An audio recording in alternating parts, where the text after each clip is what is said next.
Hello everyone. In today's session we will see about polymorphism concept in Python. So polymorphism we can achieve via method overriding and method overloading. So what exactly is polymorphism? The literal meaning of polymorphism is having different forms. So poly means difference and morph means forms. So polymorphism means having different forms. Coming to the world of programming, polymorphism refers to methods having the same name but being used in different ways and different scenarios. So method name can be same and they can be used in different ways and different scenarios.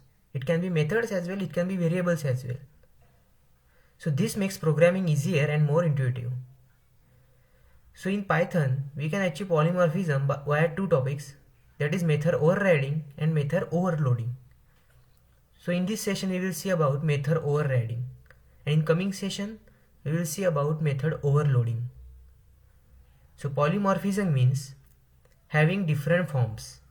In the programming languages, polymorphism refers to methods or variables having the same name, but we can use those in different ways as per the different scenarios. That means we can use same variables, same method names in different scenarios with different ways. That is basically polymorphism. So if you take a simple example, for method overriding, the prerequisite is inheritance. So we have seen about inheritance. So in inheritance there is parent class and child class. We have seen parent class and child class. Parent class can have method, let's say draw. Let's take a class shape. Now shape is a generic word, right? Shape can have multiple categories or multiple childs. Circle can be a shape, rectangle can be a shape, square can be a shape, and so on. So if you take a class shape and it is having one generic method of draw, it is a parent class. And let's say circle is a child class and it is also having the same method name with draw as a name. Now parent class logic can be a generic logic or common logic which is used for across all the methods of the shape. And circle can have its own implemented logic, right? So circle draw logic will be different than rectangle draw logic, right? So circle is a shape, rectangle is different shape, square is a different shape, but all of them are shape. So they will have some common logic which is mentioned in parent class, that is class shape, and that is under draw method. And on top of that draw method, if you want to implement some another logic in child class, so circle can have its own logic to draw the circle. Rectangle can have its own logic in draw method to draw the rectangle. The square class can have its own logic to implement draw logic into the draw method. So similarly, child class can override the parent class method. So we can write some another logic on the top of parent class draw method. So whenever we create object of class circle, it will call the draw method but from the child class. And this draw method can have another different logic than the parent class logic, right? So this draw method can have another logic implemented in it instead of this parent class draw method. It is a generic for all the shape, but class circle can have draw method which is very specific to this circle shape. Similarly for rectangle and square as well. So this is the simple example of understanding of method overriding. So let's see practically in PyCharm how we can override the method in child class. So I am going to PyCharm. So let's create a new Python file. So in Python project, I am creating a new Python file for method overriding demo. So I am just naming it as method overriding demo. So we have created a Python file now. In this Python file, first we have to create two classes because for method overriding, inheritance is prerequisite, right? So I am just overriding the child class method, right? So we have to create two classes. So first create parent class, class A. First I will show you we can override variables as well. So I will just show you how to override the variables. So let's say we have one class. Let's take the example of class shape only. Let's take an example of class shape. In this class shape, I am going to create, let's say, one variable, and let's name that variable as var1, or instead of var1 we can simply naming it as my var. So this is the my variable, and let's name it as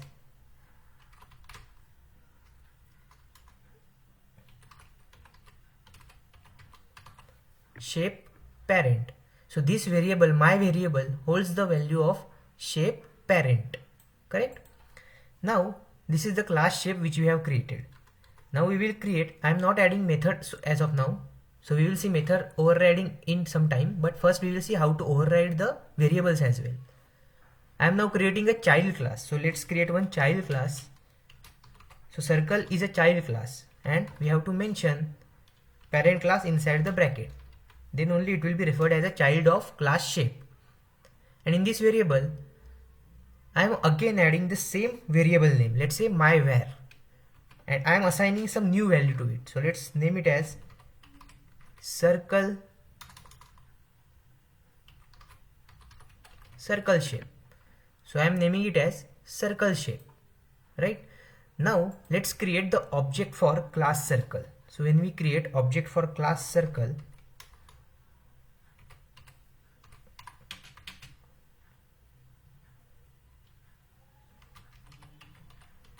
so now we have created the object for class circle, and by using this object, let's name it in lowercase. So by using this CIR object, that is the object of class circle, which is the child class, with this class I am just calling this variable. So what variable we can access? Dot my variable.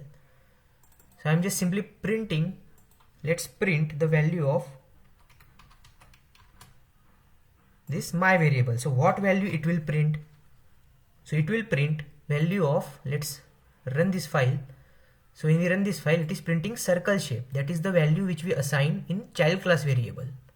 That means when it is overridden the variable of parent class. So my variable, which we have defined as a circle shape in child class, it overrided the shape class, that is parent class variable. If you don't write this child class variable, instead of this, let's say I am putting just pass. Since it is an inheritance, right? So it has inherited the parent class variables and methods as well. So now when we create object for, let's say now we have created object for circle class, and let's print the object value, object of that variable value. Let's print that my var value from the class circle object. In this situation, when we run this file, it will print shape parent. It is printing value of my variable that is in parent class, because class circle has inherited that value as well. And we have not written any child class value for my variable. So in this situation, it is not overridden anything.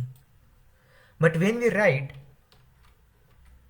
my var, the same variable name inside the child class and with another value, and then if we call class circle object, if you use the class circle object to call this my variable, it will print the value from the child class variable, because this my var now overrided the parent class variable of that is my var. So it should print circle shape now. So this is how we can override variables. So this is how we can simply override the variables in the child class. Now we will see another example for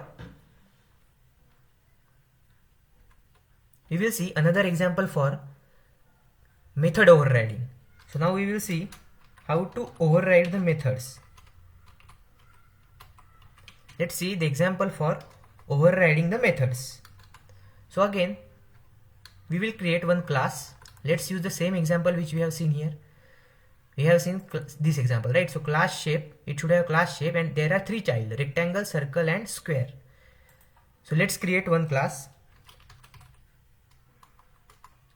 So let's simply create one class shape. This is a parent class, and in this class let's define one method. So how to define? Let's say draw method. So this draw method, it will simply print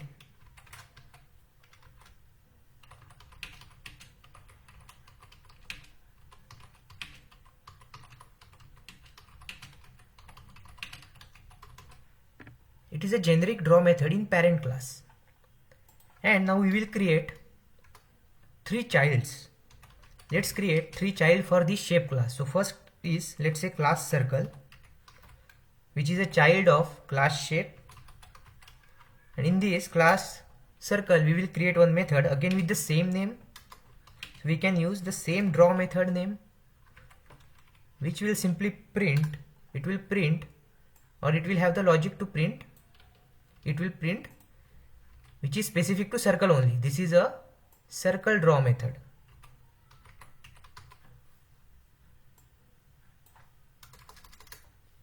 We will create one more child. Let's create rectangle class as well, which is a child of shape again. So I am creating a rectangle class, which will print, this is rectangle draw method. And we will create one more class,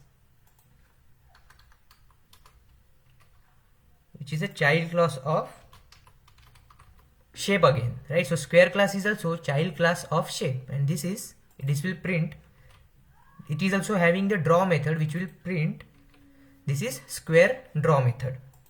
So here which kind of inheritance is this? Right, so there is one parent and multiple child, one parent and multiple child. So this is a hierarchical inheritance.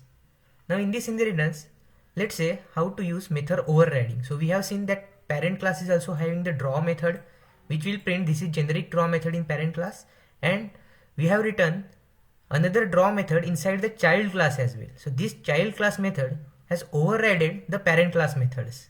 So whenever we create, let's create the object for circle class, CIR object for circle class. So this is the object of circle class, and let's call the draw method from using this object. So if you use CIR obj dot draw method, so which method it will invoke? So it will invoke the child class method, that is, this will print, this is circle draw method. So let's execute this file. You can see the output. Something is wrong. What is wrong here? We have missed the colons here, right? So after class we have to use colons. So let's again run this file. Here also we have missed colon here also. So now let's run this file.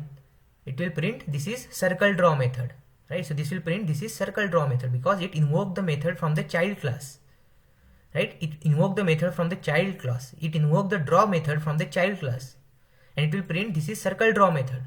So this method has overridden the parent class method. So whenever we want to implement some another logic specific to some circle class, we can implement in draw method here. Though the method name is same, it will invoke the child class method, because it is a method overriding, that is called as a method overriding. Similarly, if you use rectangle class, right? So if you create the object for rectangle class, so now let's create object of rectangle class. So how to create the object? We can simply use rec obj for rectangle class, and by using this object, let's again call the draw method. Let's execute this file. So first draw method will print, this is circle draw method, and when we created the object for rectangle class and we called the draw method, it will print, this is rectangle draw method. So this time this draw method got called, right? So this is again the example of method overriding. So this method has overridden the parent class method, so it overridden the parent class method. It will same happen with the square class as well. So this is the example how we can implement another logic in the child class by using the same method name as of that parent, right? So parent class is also having the draw method name, child class are also having the draw method names, but each child class can have its own different logic which is very specific to those classes, child classes, and we can call those child class methods as well. In this situation we can also create, suppose in this situation we want to create the class shape method, right? So we can simply use, let's say,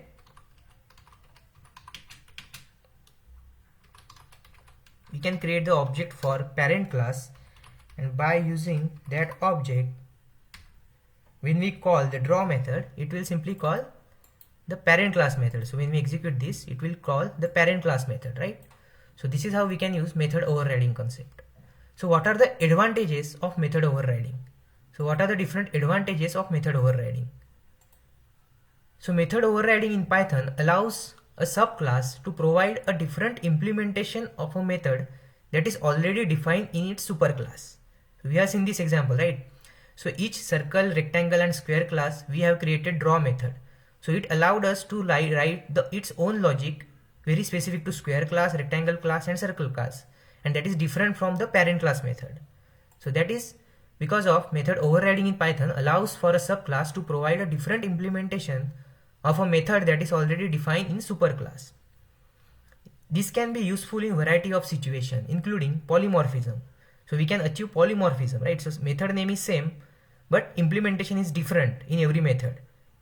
So method overriding allows for objects of different classes to be used interchangeably as long as they implement the same method. Code reusability. Common functionality can be defined in superclass and then overridden in subclasses as needed rather than duplication of code.